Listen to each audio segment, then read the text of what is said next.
भी जब शर्तें लागू होती है तब कहते हैं मैं अपने बेटे का एडमिशन एक शर्त पे कराने का काम करूंगा। वह शर्त, पहली शर्त ये होगी, आपका बेटा वहां बैठेगा जहां लोगों की चप्पलें उतरा करती हैं। उन्होंने कहा कि कोई बात नहीं है, मैं अपने बेटे को वहीं बैठने दूंगा। उन्होंने कहा दूसरी शर्त, आपका बेटा स्कूल में उस घड़े से पानी नहीं पिएगा जिस घड़े में सारे बच्चे पानी पीने का काम करते हैं, वह भी चौकीदार पिलाने का काम करेगा। उन्होंने कहा दूसरी शर्त भी मुझे मंजूर है। उन्होंने कहा तीसरी शर्त क्या है? उन्होंने तीसरी शर्त कही कि तीसरी शर्त है कि आपका बच्चा खेलेगा नहीं। क्यों नहीं खेलेगा? क्यों वो महार जाति का बेटा है, शूद्र का बेटा है। यही बात हम लोगों को समझना चाहिए। आज हिंदुत्व की बात कर कर, बजरंग दल की बात कर कर, आरएस की बात कर कर हम लोगों को लड़ाने का काम करते हैं, हम लोगों को बांटने का काम करते हैं। आपको सोचना चाहिए, आपको समझना चाहिए। बाबा साहब डॉक्टर बी आर अम्बेडकर का जब एडमिशन हो जाता है वो पढ़ने का काम करते हैं। जब पढ़ने का काम करते हैं, जो बच्चे कुर्सियों पे बैठने का काम करते हैं, और जब उनके माँ साहब होते हैं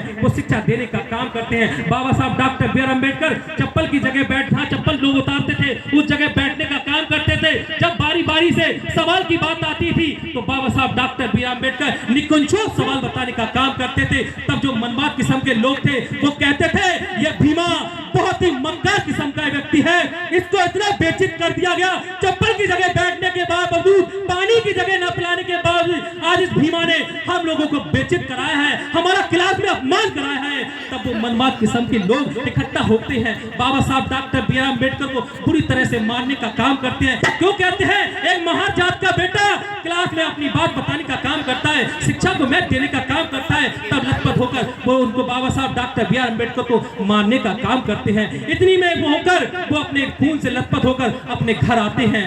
इस तरह की व्यवस्था हम लोगों की थी। जो लोग हमको सताने का काम करते थे, बाबा साहब डॉक्टर बी आर अम्बेडकर एक बार बाल कटाने के लिए नाई की दुकान पर जाने का काम करते हैं, तब उनको नाई बाल काटने नहीं देते हैं, तब उनकी बहन उनके खुद घर पर जाकर बाल काटने का काम करती है। इस तरह से हम लोगों का संघर्ष रहा है। बाबा साहब डॉक्टर बी आर अम्बेडकर ने देखा कोलंबिया से लेकर महाविदोषों में उन्होंने पढ़ने का काम किया था। उनके सारे एक महाराजा थे, उन्होंने भी उनको आगे बढ़ाने का काम किया था। इस तरह से बाबा साहब डॉक्टर बी आर अम्बेडकर का सपना रहा। वो कहते हैं कि लोगों को जगाने का काम किया था, उनका एक ही आंदोलन था, आप लोगों को हमेशा शिक्षा का महत्व देने का काम किया था। आज जो लोग मनुस्मृति को लागू करना चाहते हैं, हिंदुत्व की बात कहना चाहते हैं, उनका सिर्फ एक ही एजेंडा है। जो लोग कहते हैं बाबा साहब डॉक्टर बी आर अम्बेडकर ने कहा जो डोल सूत गवार अशुपत नारी ये सब ताड़न के अधिकारी। चार बड़ जब बढ़ने की बात आई, चार बड़ जब बने थे, ब्राह्मण, वैश्य, शूद्र और क्षत्रिय, हम लोगों को बाबा साहब डॉक्टर बी आर अम्बेडकर ने सब लोगों को शिक्षा का मंदिर खोलने का काम किया, हम लोगों को शिक्षा के माध्यम से बढ़ाने का काम किया। जब पार्लियामेंट की बात आई, बाबा साहब ने जब कानून मंत्री बने थे तब बाबा साहब ने कानून मंत्री से इस्तीफा देने की बात कही। तब बाबा साहब ने कानून मंत्री से इस्तीफा देने की बात कही। उन्होंने कहा मैं ये पद छोड़ रहा हूं, मैं पद इसलिए छोड़ रहा हूं, मैं अपने समाज का इस तरह से भला नहीं कर सकता। उन्होंने अन्य पद छोड़ने के बाद भी बाबा साहब डॉक्टर बी आर अम्बेडकर विदेशों में पढ़ने का काम करते थे। उनकी पत्नी जो रमाबाई थी वो बहुत ही संघर्षशील महिला थी। वो बहुत ही संघर्षशील महिला इसलिए थी कि उनकी पत्नी थी नई बाल अवस्था में, उनकी जब शादी हुई थी तो बाबा साहब विदेश में पढ़ने का काम करते थे। उनकी जो पत्नी थी रमाबाई, उनको बहुत ही संघर्षशील था, उन पे पैसे की बहुत ही कम अवस्था थी। उनकी पत्नी जो थी वो कंडे पात कर उनको पंडे बात कर उनके लिए पढ़ाने का काम करती थी, तब उनको पैसे ले हाथ भेजने का काम करती थी। बाबा साहब डॉक्टर बी आर अम्बेडकर का पहला बेटा जब खत्म होता है तो वो कहती हैं कि हे ए बाबा साहब अम्बेडकर जी आप आने का काम करें, आपका बेटा विद्युत तरीके से खत्म हो गया। बाबा साहब डॉक्टर बी आर अम्बेडकर ने कहा अगर आज मैं बाहर जो पढ़ाई छोड़कर कोलंबिया से अगर मैं आज आने का काम करूंगा तो दलित का एक बेटा नहीं पूरे भारत में विश्व पता नहीं कितने लोग खत्म होने का काम करेंगे। बाबा साहब डॉक्टर बी आर अम्बेडकर ने कहा। उनका दूसरा बेटा खत्म होता है तब भी बाबा साहब नहीं आते, तीसरा बेटा खत्म होता है तब भी बाबा साहब नहीं आते, चौथा बेटा जब बाबा साहब डॉक्टर बी आर अम्बेडकर का खत्म होता है तब आते हैं। तब जब बाबा साहब का चौथा बेटा खत्म होता है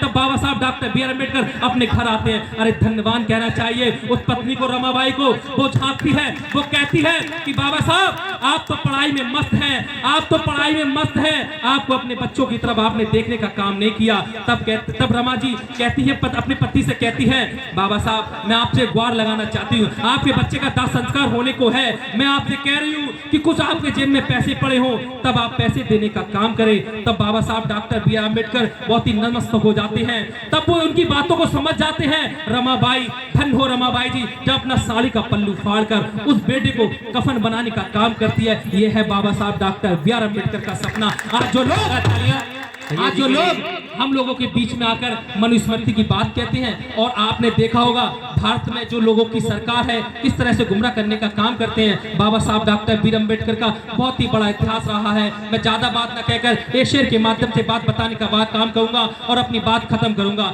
कि ये नीला रंग हम हर रंग में मिला देंगे।